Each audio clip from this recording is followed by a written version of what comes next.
Hey guys, last turn में हम लोगों ने कॉचीज थ्योरम पढ़ी थी, कॉचीज थ्योरम ओरिजिनल। ओके, तो क्या स्टेटमेंट है इसका कि if a function is analytic and f dash first derivative of z is continuous within and on a close contour c, then contour integral या उस contour सी के along जो F of Z का जो integral होता है वो direct कितना हो जाता है, जीरो हो जाता है। कब? देखो, पहले तो आपका जो एफ ऑफ जेड है वो क्या होना चाहिए, एनालिटिक होना चाहिए, और जो जो आपका कर्व होगा वो क्या होना चाहिए, क्लोज्ड होना चाहिए। ठीक है ना, क्लोज्ड होना चाहिए, ओपन नहीं होना चाहिए। ये सपोज ये क्लोज्ड है, ओके।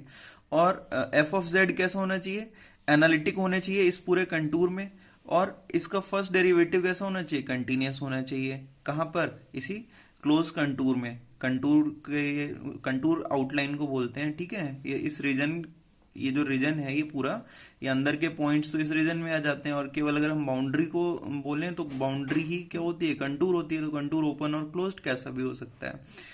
तो स्टेटमेंट था कि if a function is analytic and f dash z is continuous within and on a close contour c, contour के ऊपर या उसके अंदर अगर एफ ऑफ जेड कैसा होता है, एनालिटिक होता है और फर्स्ट डेरिवेटिव कंटिन्यूस होता है, तो फिर कॉची की थ्योरम कहती है कि F Z D Z along contour C कितना होता है, डायरेक्ट जीरो हो जाता है। ओके, तो एक क्वेश्चन देखते हैं इस पे बेस्ड। नाउ क्वेश्चन क्या है, ये फर्स्ट एग्जांपल है, इसको देखते हैं। क्वेश्चन पूछा है कि एफ ऑफ जेड आपको दिया हुआ है, मतलब एक फंक्शन दिया है आपको। अब फंक्शन क्या है, फंक्शन है Z square plus 5z plus 6 upon z minus 2। पूछा है डज कॉचीज थ्योरम अप्लाई, तो क्या यहाँ पे कॉची थ्योरम अप्लाई हो सकती है इस फंक्शन पे? ये जो कॉम्प्लेक्स वेरिएबल फंक्शन है इस पे कॉची थ्योरम अप्लाई होगी और या नहीं होगी। ओके, फर्स्ट पार्ट है इसका, कब? when the path of integration c is a circle of radius 3 with origin as center। Okay, मतलब क्या इस फंक्शन पे कॉची थ्योरम अप्लाई होगी जबकि आपका जो कंटूर है वो क्या है, एक सर्किल है। कितने रेडियस का? 3 रेडियस का। और उस सर्किल का सेंटर क्या है, ओरिजिन है, सेंटर। ओके, तो सपोज ये काफी गंदा सा एक सर्किल बना हुआ है।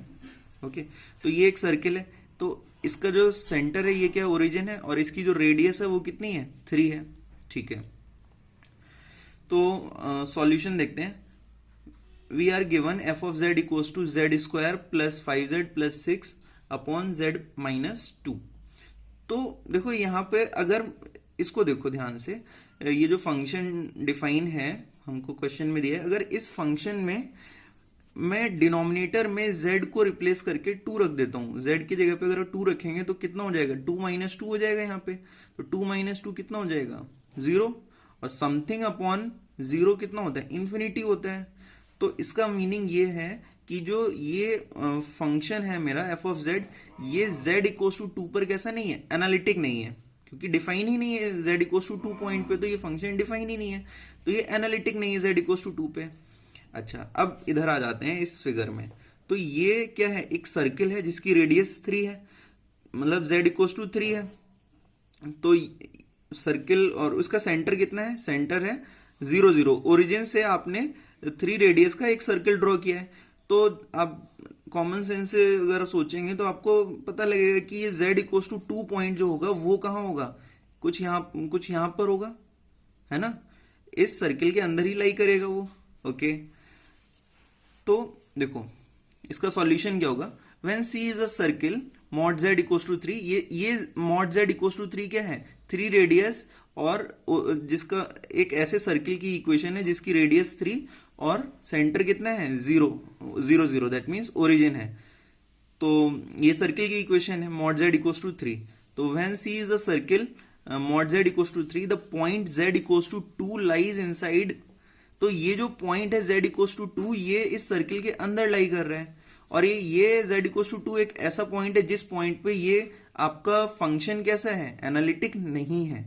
तो कॉची की थ्योरम अभी मैंने समझाई थी आपको कि कॉची की थ्योरम तब अप्लाई होती है जब जो आपका कंटूर होता है उसकी कंटूर के ऊपर और उसके हर एक पॉइंट पे फंक्शन कैसा होना चाहिए आपका, एनालिटिक होना चाहिए। तो यहाँ पे ये जो मेरा कंटूर है इसके अंदर z इक्वल्स टू 2 कुछ यहाँ पे होगा, तो z इक्वल्स टू 2 एक पॉइंट मुझको ऐसा मिल रहा है जिस पॉइंट पे क्या है, फंक्शन एनालिटिक नहीं है। तो दैट मीन्स अगर z इक्वल्स टू 3 क्या है, कंटूर है हमारा, तो इस फंक्शन पे हम क्या अप्लाई नहीं कर सकते, कॉचीज थ्योरम अप्लाई नहीं कर सकते। क्यों नहीं कर सकते? क्योंकि इस कंटूर के अंदर एक पॉइंट हमको ऐसा मिल रहा है जिस पॉइंट पे क्या है, जिस पॉइंट पे फंक्शन एनालिटिक नहीं है। ओके, अब सेकंड पार्ट में आते हैं। सेकंड पार्ट में एक्चुअली ये पूछा है कि अगर जो सर्किल है वो कितना यूनिट रेडियस का हो, दैट मीन्स 1 हो उसकी रेडियस। तो अगर उसकी रेडियस 1 होगी तो देखो अगर ये समझ लीजिए, ये यहाँ पे मैं छोटा सा सर्किल ड्रॉ कर देता हूँ, ठीक है। तो ये एक सर्किल है, अब इसका सेंटर कितना है, ओरिजिन है 0 0 है, और इसकी रेडियस कितनी है 1 है। तो आप सेंटर से किसी भी डायरेक्शन में जाएंगे, सर्किल का तो पता है ना आपको, ओरिजिन से उसका बाउंड्री फिक्स्ड होती है, तो आप किसी भी डायरेक्शन में जाएंगे सब कैसे होंगी, यूनिट डिस्टेंस होगी। तो ये आपका z इक्वल्स टू 1 क्या है, सर्किल है। तो z इक्वल्स टू 2 जिस पॉइंट पे z इक्वल्स टू 2 पर फंक्शन कैसा है, एनालिटिक नहीं है, तो z इक्वल्स टू 2 तो इधर कहीं बाहर होगा। दैट मीन्स अंदर के सारे पॉइंट्स पे ये जो फंक्शन है, ये फंक्शन कैसा होगा, एनालिटिक होगा। क्यों? क्योंकि z इक्वल्स टू 1 के लिए सर्किल कैसा हो गया, सर्किल छोटा हो गया, तो ये सर्किल छोटा हो गया, और z इक्वल्स टू 2 जो है उस z इक्वल्स टू 1 सर्किल से बाहर है, mod z equals to 1 circle से बाहर है। तो वही है यहाँ पे लिखा हुआ, when C is the circle mod z equals to 1 then point z equals to 2 lies outside of it so that f of z is analytic within and on the circle। तो अब जो z इक्वल्स टू 2 एक ही point था जिस point पर function कैसा था, analytic नहीं था, और वो पॉइंट भी इस सर्किल के बाहर है। तो इस सर्किल में ये जो यूनिट रेडियस का सर्किल है, इस सर्किल के हर एक पॉइंट पर और इसके बाउंड्री के भी सारे पॉइंट्स पे फंक्शन कैसा है, एनालिटिक है। तो यहाँ पे हम अप्लाई कर सकते हैं किसको, कॉचीज थ्योरम को। Hence in this case Cauchy's theorem does apply. तो फिर इसका अगर हम इंटीग्रेशन करेंगे c के अलोंग, और c यहाँ पे क्या है, c का मतलब है मॉड z इक्वल्स टू 1, तो इसकी डायरेक्ट आंसर कितना आ जाएगा कॉचीज थ्योरम से, 0। ठीक है ना, ये 0 आ जाएगा आंसर।